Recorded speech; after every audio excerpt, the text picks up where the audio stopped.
പിന്നെ ഇതേ നമ്മുടെ വീട്ടിൽ വയ്യാതെ എടുത്തുകൊണ്ട് വന്നില്ലേ, ലാസ്റ്റ് എടുത്തുകൊണ്ട് വന്നില്ലേ, ആ കുഞ്ഞിൻ്റെ കൂടെ ഉള്ളതാണ്. ഇവർ രണ്ടുപേരുമായിരുന്നു. ഇതുപോലെ തന്നെ ആക്റ്റീവായിരുന്നു അതും. എന്ത് ഭഗവാനെ, എന്ത് ഉണ്ടായിരുന്നെങ്കിൽ ഞാൻ ഓർക്കുക രണ്ടും കൂടെ ഒരു കൂട്ടായേനെ. ഇതിനും വേണ്ടി ഇന്ന് വാലിൻ്റെ ഇപ്പുറത്തായിട്ടൊരു കടി കിട്ടിയിട്ടുണ്ട് കേട്ടോ.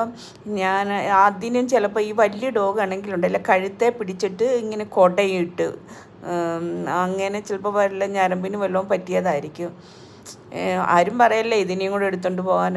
ഇപ്പോൾ തന്നെ ഓവർലോഡാണ്. കാരണം എന്താണെന്നറിയാം, ഇപ്പോൾ എടുത്തുകൊണ്ട് വന്നതിന് നമ്മൾ പ്രസവിച്ച് കിടക്കുന്ന കുഞ്ഞുങ്ങളെ നോക്കത്തില്ല, അതുപോലെ നോക്കണം. കാരണം മൂത്രം ഒഴിക്കാൻ നേരത്ത് നമ്മൾ എടുത്ത് പിടിച്ച് തുണിയിലോട്ട് കൊടുക്കണം, നമ്മൾ ഓരോ തുണി ഇട്ട് കൊടുക്കണം. അല്ലെങ്കിൽ നമ്മൾ അഥവാ ഇച്ചിരി നേരം നോക്കാൻ താമസിച്ചാൽ നമ്മൾ തുണി ഇട്ട് അതേ അവൾ മൂത്രം ഒഴിക്കും.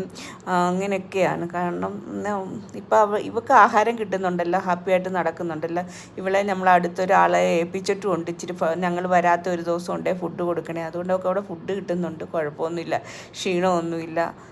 ഇങ്ങനെ സന്തോഷത്തോടെ പോട്ടെ. അല്ലാതെ നമുക്ക് നോക്കണമെന്നൊക്കെ ആഗ്രഹമുണ്ട്. പക്ഷേ എന്ത് ചെയ്യാൻ പറ്റും, എല്ലാം കൂടെ ആകുമ്പോൾ നമുക്ക് പറ്റത്തില്ല. ലാസ്റ്റ് പിന്നൊക്കെ പണി കിട്ടും.